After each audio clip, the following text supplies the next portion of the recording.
We're back now with a Fox News alert. The NYPD ordering residents away from their windows as they investigate a wired pressure cooker found near the first blast. Our next guest says it could all point to another lone wolf attack. Paul Viollis is the former supervisor for the New York District Attorney's Criminal Court Unit, and he joins us now. Paul, it's great to see you this morning.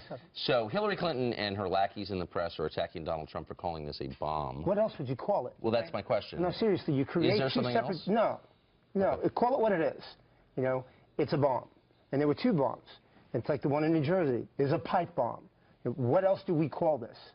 And I think it's irresponsible to the viewers to not tell the truth. Yes. You know, you can't masquerade this thing. As much as you may want to hide from it or not call it a bomb or, you know, Islamic radicalism, it is what it is. Well, the same thing goes with terror, right? Because it takes on a number of different forms. Just because someone's not shouting Allah Akbar doesn't mean it may not be terror-related. Absolutely. I mean, when we take a look at this and the totality of the incidents themselves, look at how the devices were made. Now, typically what you're going to find is the person or the pedigree of the person that or people that manufactured this probably learned how to do this online from Islamic radicalist websites. Call it what it is, right? And because they're crude devices, except for the second one, the pressure cooker, which has that microchip detonator attached to it so it can be activated remotely, fairly sophisticated, certainly not exotic, but something that investigators from the PD and the FBI and ATF, when they come together in the weeks to come, we're going to see that they're going to create a mosaic of who this person was and where they learned this from. You make all fair points about calling it what it was. It was a bombing, multiple bombings, as you say. However, we can't make assumptions in the news business about terror, as you also correctly noted. What about the fact of the proximity? We can't assume these two bombs were related because they were 4 or 5 blocks away. Correct. However, the investigators, how will they piece that together to say, this doesn't look like an accident? Right, that's a great question, Ed. So what investigators are going to do, and again, New York City has invested a significant amount of money in keeping people safe, and it's something everybody needs to know. So there are closed-circuit television cameras that are strategically placed around the city. Now, what they will do forensically is they're going to go back, they're already doing it, and they're looking at the point of inception from 23rd Street to 27th Street. They're going to tie in every single camera, anyone that came close, and they're going to back from there, where they went, what cars they got into, run those plates, people they may have spoken to, all of that. And that's how they're going to start piecing this thing together. And I agree, we can't jump to say it's terrorism, but we do have to look at this for what it is right now. Now, this isn't workplace violence, right? So, and we can safely say that. Yeah, I think we can put that on the table. So when we take a look at the devices used, where they're placed, we have to look at the fact that this could clearly be an act of terrorism, and not necessarily saying that this is ISIS motivated. But we know that terrorists, Islamic radicalists, looking to become radicalized, are using the internet, social media, we've talked about this before, to be trained, to be educated. This is an example of that, I truly believe. But this is what's so scary about it, is you can have cameras on every street in New York City, you can have cops all over.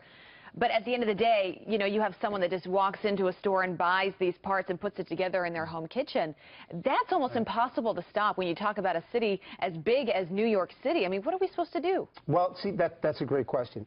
Now, police will go back as best as they can. This is a huge city, and who knows where it was built. Could have been built and brought in here, right? Sure. They'll go back and try to find if someone recently purchased this type of, you know, hardware all in one place. I think that's going to be a stretch when you just look at kind of how organic the material that was used and where that could have been purchased. But at the end of the day, the comforting part that people should take away from this is, one, no one can provide this blanket of don't ever worry about it, it's okay, right? I mean, no one can do that. But if you want to think about how safe we really are, you think about the kind of personnel that are in place, the technology that's in place, and the rapid response that we have of containing this, and then going ahead to see who in fact was behind it. Which has been fabulous. Yes, no question. So this took place about 20 blocks south of here on 6th Avenue, which we're on right now. And that whole part of the city is shut down still. Right. And it seems to me another example how easy it would be to really bring this whole city to a standstill if you wanted to. It's frightening when you think about it. But the part that, and Tucker, the part that most people don't see, the things that we really don't want to talk about a whole lot on air, is the best security is what you don't see. Credit to Mayor Giuliani of what he transformed the city and how safe the city is today. No question about that. So there's a lot behind the scenes that the average person doesn't know about, and it's probably better that way because we don't want to show our hands in the card game. And why don't we have a suspect yet? I understand to be patient. You know, there's a lot of work that needs to be done. Is it possible NYPD has somebody in their sights, multiple people in their sights, just haven't gotten them, closing in on them? Right, and that could be the case, Ed, and I think Joe said it before, which was an excellent point. There's no rush to this. This is not a sprint.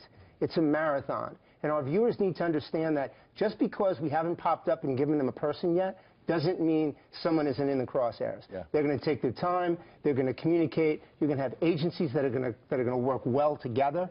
And at the end of the day, we're going to come out with a good result on this. What are the chances that these 3 incidents that happened in the last 10 hours are all linked? Oh, I think they're highly probable.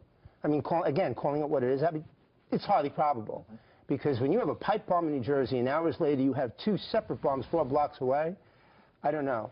You know, I don't think that these are just 3 separate isolated incidents. Paul Viollis, Viollis Group International, we appreciate you joining us this morning. Thanks, Ed. Pleasure. Thanks, Paul.